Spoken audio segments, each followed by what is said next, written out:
habis foodies. Kayaknya aku kesiangan nih. Tuh, tinggal satu, ininya kosong. Coba lihat. Ini juga tinggal satu nih foodies. Ya masa nggak kebagian lu jauh-jauh ke sini?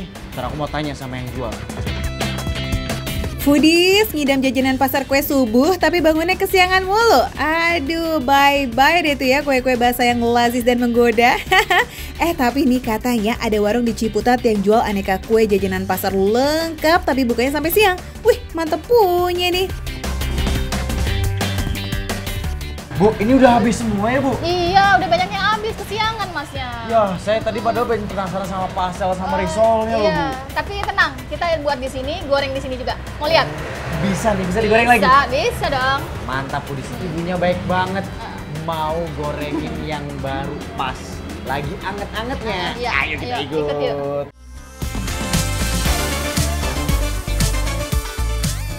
Wih, rezeki anak soleh ya Ton. Nggak cuma dikasih gorengan baru, fresh from the penggorengan nih, tapi juga bisa intip dapurnya langsung loh. Wih, si asik-asik. Let's go kalau gitu yuk, cus.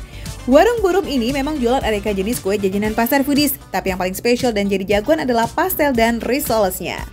Kedua jenis kue ini dibuat fresh setiap hari langsung di warungnya dengan resep turun-temurun keluarga berumur 40 tahun lebih. Wih, legend gak tuh?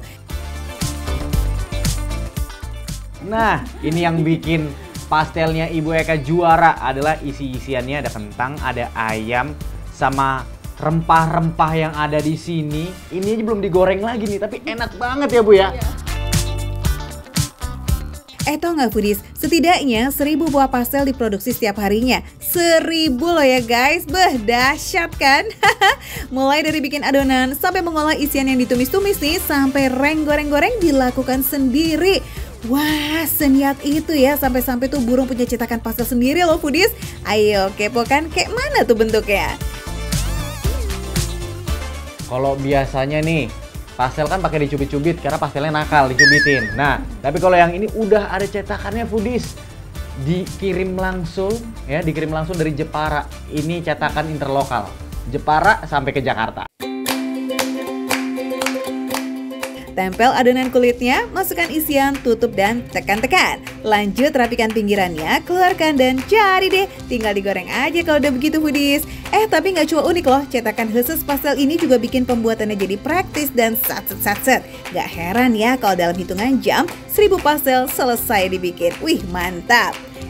Loh, ada yang masih belum puas juga nih kayaknya. Lanjut kepoin risolesnya nggak sih itu? Siapa takut?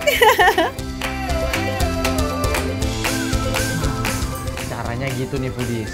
Jadi yang sudah langsung tinggal ditaruh aja kayak gitu. Ini juga udah Mbak ya? Udah. Nih, udah nih. Jadi kita tinggal lempar aja ke bawah. Lihat. Tuh, jadi kan? Bukannya pakai bagian dalam teflon tapi malah belakangnya nih foodies. Ada-ada aja ya gebrakannya. Nah, karena bikinnya super duper flash, cepet pakai banget, nggak sampai 1 menit aja dong, selesai tuh foodies. Kuncinya ya pas lagi nempelin adonannya itu sih, nggak boleh lama-lama, sepersekian detik only, lalu panaskan, karena kelamaan dikit yang ada malah ketebelan deh tuh adonan kulitnya.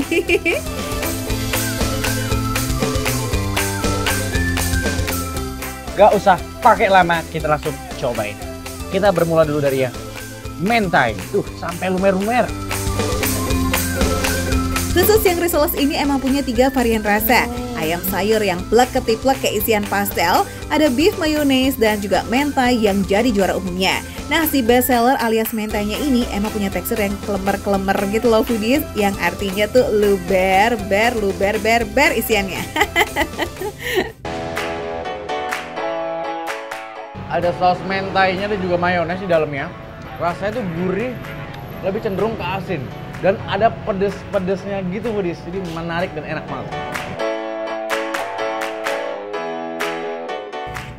Ini sih risoles naik kelas ya foodies, nggak tanggung-tanggung dong toppingannya langsung dikasih mentai yang biasanya ada di sushi, dimsum, dan olahan kuliner fancy lainnya.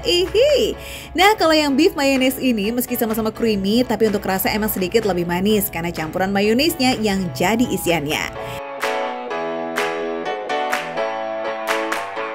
Oh, bisa kelihatan ya bedanya. Ini yang mentai, warnanya agak merah-merah gini karena saus mentai. Kalau yang ini tuh, ini pakai mayones aja, tapi untuk isinya sama. Yang membedakan adalah sensasi dan juga rasanya nih foodies. Mantap. Risoles kekiniannya approve yes, and oke Bing Bing nih. Next, yang tradisionalnya juga nggak kalah gong ya seharusnya. Kasih paham dong Anton.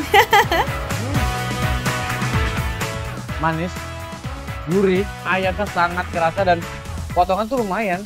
Jadi kita kerasa makan ayam beneran, cocok banget buat sarapan. Topping melimpah ruah dan yang paling penting nih konsisten lembut sampai ke dalam. Nih maskotnya, pastel. Kita cobain dulu ya. Gak kalah melimpah sampai tumpe-tumpe, tapi kira-kira si yummy apa sih ini sensasinya? Wah, pastel ini rasanya sebetulnya lebih mirip juga sama yang risolnya. Cuman yang membedakan adalah sensasi makannya. Karena ini kulitnya lebih crunchy, lebih gurih, jadi lebih asik di dalam mulut. Meski ukurannya nggak terlalu besar, tapi pastel ini tipikal yang pas untuk porsi cemil-cemil ya. Resep warisannya juga sukses banget nih, menggabungkan lapisan kulit dan toppingnya jadi senumero uno itu. Nggak ketebelan, renyah dengan isian yang so tasty. Pokoknya nggak ada deh tuh drama sisaan ujung pastel karena keras saking tebalnya, tahu kan foodies? Terus kabar baiknya lagi nih, nggak cuma sampai situ aja. You know what? Pastel dan risoles di sini juga tersedia versi frozennya. Praktis nih buat jadi cadangan makanan di kulkas ya. Oke deh, asin-asin dari gorengan legendaris check. Sekarang kita move on ke yang serba manis. Ada apa aja ya?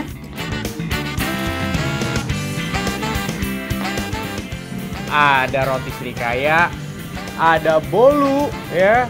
Terus nih ada cenil, yang suka jajanan pasar, cenil, klepon, tuh lengkap. Bolu red velvet, merah-merah bagus-bagus dong, lihat kan? Tuh. Sama nih, brownies coklat lumer. Kalau nggak bingung ya fix kalap sini. Secara gitu loh ada lebih dari 50 varian kue serta gorengan yang bisa dipilih. Dari yang jadul sampai zaman now. Ada 3. Ini untuk aku, kamu, dan dia. Ya oke? Masuk Anton. Meski cimit tapi rasanya nggak bikin amit-amit. Teksturnya lembut, cukup padat dengan tambahan cream cheese yang bikin rasanya jadi makin premium. Lanjut, kita cobain yang tradisional juga dong. Cenil kekinian, merah, hijau, kuning. Dibilang kekinian kan ada tambahan keju yang ditaburkan di atasnya, menggantikan gula-gula yang umumnya ada pada cenil otentik. Buat yang nggak suka manis atau mungkin orang-orang tua yang nggak bisa makan terlalu manis, ini adalah jawaban yang pas nih. Tadi teksturnya lembut, udah digigit, gurih dan manisnya pas, nggak terlalu yang manis banget. Mau borong buat keluarga, tetangga, sampai bestie nggak bakalan worry kok foodies. Dan nggak usah takut bocos dong. Harga kue-kue lazis di sini mulai dari Rp1.000 aja. Sedangkan pastel dan risolesnya start from Rp2.500. Nah, murah meriah alias receh ya kan? Ingat-ingat nih, bukanya mulai dari jam 5 pagi sampai jam 1 siang ya. Cus, cobain foodies. Jangan lupa nonton Makan Receh di Trans 7. Karena makan receh, menu receh tapi rasa nggak recehan.